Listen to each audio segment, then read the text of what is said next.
welcome. This is Sam, Zapper product. I'm very happy to be walking through app token interpreters with you today. If you don't know what an app token interpreter is or what an app token is, I recommend to go read our docs. But suffice to say, it is a way of adding balances to Zapper that are tokenized. A good example of a missing balance on Zapper is xape. I found this randomly,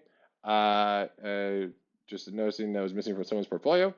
I can verify it's not showing up because by taking, this is an xape contract page, and I grabbed the top holder of it, went there, and this guy is missing a balance for xape.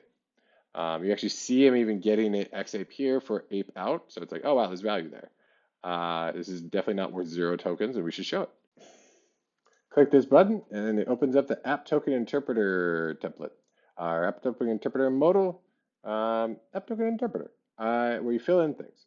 So first things first, you got to put in the contract address. I'm going to grab that from here and paste it in.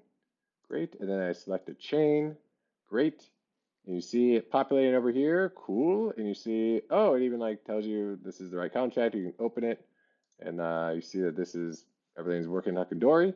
Great. So I've defined that. Next thing I got to define is the address of the underlying token. I click in, you'll immediately see a drop down of a few methods on the contract. You see there's only 4 here, but if you go to the contract page for ApeX or xape, you will see that there's a bunch of methods on here. There's stuff for max mint, gain a balance of, an asset one, name of the contract, all this fun stuff. What we're doing here is we're filtering out everything that does not return address because this section only takes addresses. And so it makes your life easy. So I'm going to click asset as I know that that is the address for the underlying token. Great. See, ape shows up here. Great. Wonderful. I could have also pasted in the ape address. That would have worked great. But it's easier and better and cleaner if the method exists on the contract to use that. But again, you can paste stuff in if you want. And then you're good to go. And you have the underlying token. Next piece is defining the exchange rate formula. This can be super simple or get pretty complex. A very simple example would be sometimes stuff's 1 for 1 or redeemable 1 for 1. And so you just type the number 1.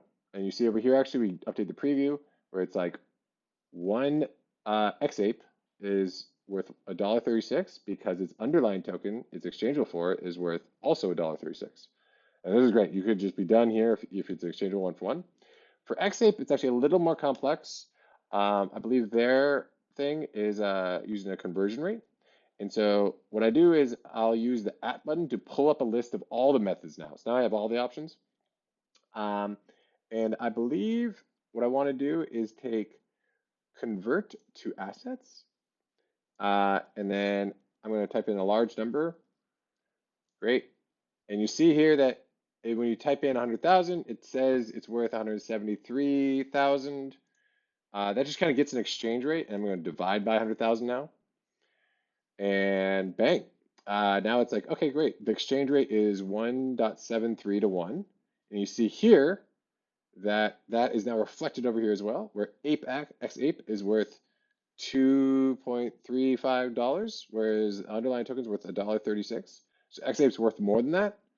And if you kind of go and check out this guy's page, you'll see he redeemed what it looks like xape for ape, and it's ape. We got 10,000 of it. He burned 7,968.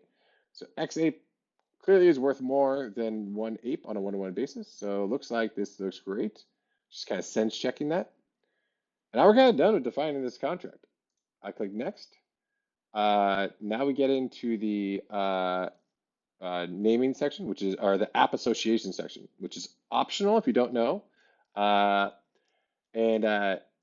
What this actually relates to is, I believe this is on apecoinstaking.io or something. So we actually don't have the app for apecoinstaking.io.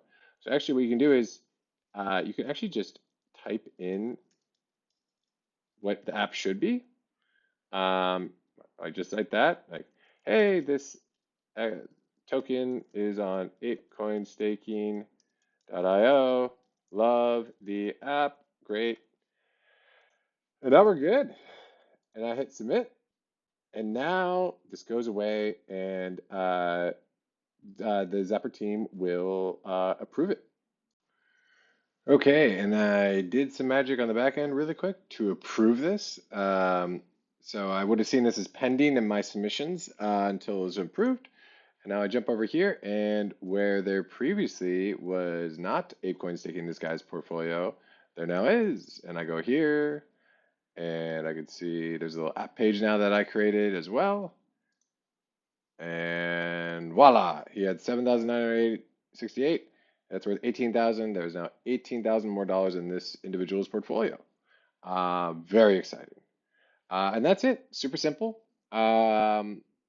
It's a basic one underlying token for an app token interpreter.